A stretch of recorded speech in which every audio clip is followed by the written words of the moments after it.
You're from where? I'm from Anambra State. Where in Anambra? Nnewi, got married to Uga. He's Okay. So what happened?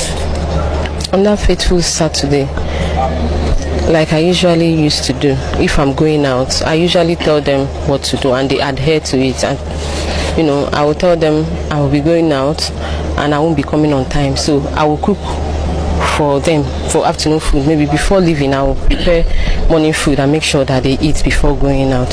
So I prepared the afternoon food and told them when to eat, that they should eat by 1. And normally they do their normal house chores and all that. So I reminded them before leaving to Iyala for exam. So coming back, the whole house was open. I didn't see them. And normally on Saturdays they usually go for baptism and altar boys practice in St. Luke's chaplaincy here at Nayut. So, and when they are going, they will lock the door for me and then keep the key where we usually keep the key and then go. But coming back in the evening, I met the whole door open. The door was open, the outside net was also open. So I looked for them, they were not around. I said, is it play that they went to play or they've gone to church without locking everywhere, unlike them? So I went to the kitchen. They didn't eat in the afternoon. I said, to the extent of not eating, is it play that they played away or that made them not to eat? What was just or second child had. Though I called the father, who is not staying with us, he stays in Edo State. I called him and told him that look at what I'm seeing. These children are not around. As I came back now, they are not around, and the whole place was open. So later I met my neighbors too. I asked them of my kids. Did they see them today? Yes, in the compound. So one of them told me that the last he saw them was when he came and bought ice cream. Though he called me, he is a medical student that just graduated, that their result was just released on Friday. So he came in celebration, to celebrate with me and my kids. He bought ice cream and cake. And so he called me. He met my absence when he came. So he called me to know if the children are going to lick the ice cream, since maybe if I come back, it would have defrosted. So I told him they can go ahead, and then maybe when I come, I will see them and we'll eat the cake together and celebrate with him. So I asked him, did you see my kids? I said no, that it was that time he saw them last. That he doesn't know where they are and all that.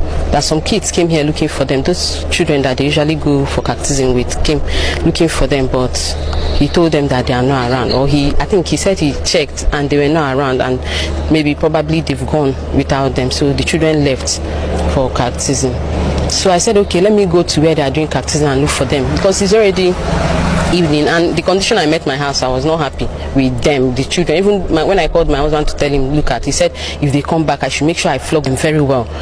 So I came to Nayut here, looked for them. They were already packing and arranging chairs. So I was looking, maybe they are among the people that are packing the chairs. I didn't see them.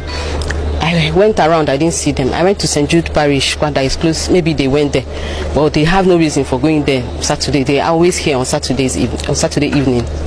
So I went to St. Jude, I didn't see them. Went to the neighbors around, I didn't see them. I asked of them, I didn't see them. So my neighbors started searching with me.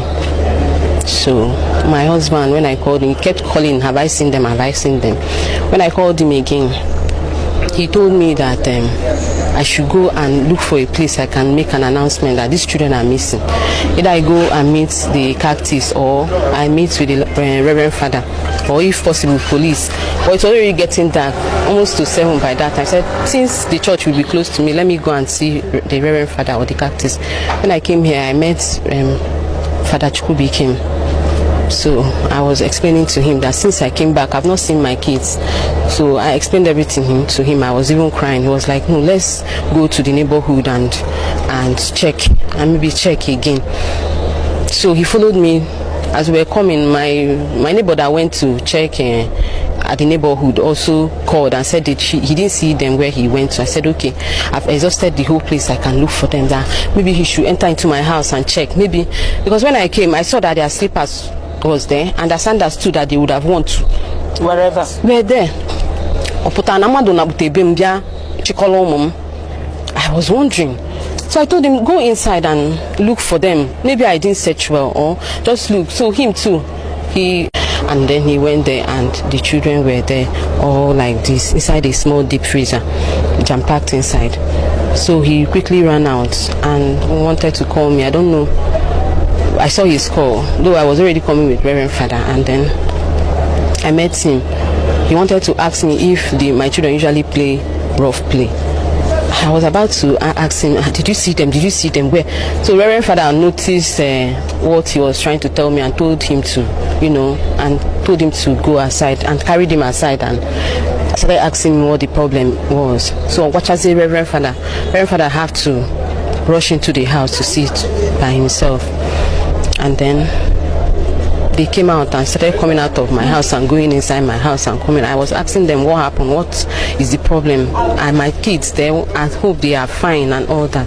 Nobody was telling me anything. My husband was still calling and calling and calling.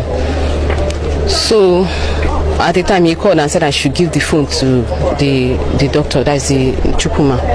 So Chukuma broke the news to him that he met them inside the fridge. Meanwhile, while we were looking for them, the shop beside my house there, a young girl was sitting there. I asked her, have you seen my kids today? She said that she saw them coming back from somewhere with two boys. There are two young boys. When they came, they went into the house. Later, she saw my younger daughter going to go and buy something. So I asked her, is it biscuit she went to buy? She said she did not know, she did not really look at what she bought. And then she went inside. And that was the last time she saw them, that she didn't see them again that day. So that was what I met when I came back on Saturday evening. So I was Did you notice any missing part of their body? Mutilation? They didn't allow me to see them. They held me outside. They didn't allow. It was later that they just took me in there and opened the fridge, and I just met them in this form. They were already folded inside the fridge. So but they didn't. I wanted to drag them out. They held me, so they didn't allow me to see them again until they took them to the mortuary. Was there lights? There was no light throughout the day, because I asked if they brought light that day. There was no light throughout the day. So, and even when they took them away, the whole fridge was stained with blood. They said blood was coming out from their nose. So I don't know if they checked their parts to know if it was a rape or something. Yeah? We've been, thinking maybe the boys they came in with, told the younger one to go and buy something so that he will have time with my older daughter. Older? Then how old? She's going to be 10 by August this year. So maybe coming back to meet what was happening, in order to cover whatever he has done, he decided to of them.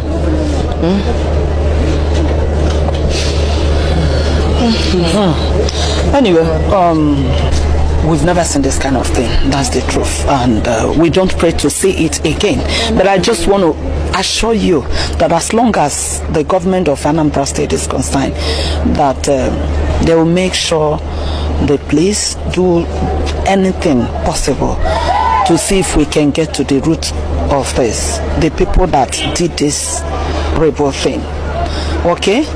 So just be rest assured that the prayers of Professor Charles Kuma Soludo and the wife are with you, and anywhere we can come, be of help. This administration is ready to do that, to make sure that we get justice for these kids. Okay.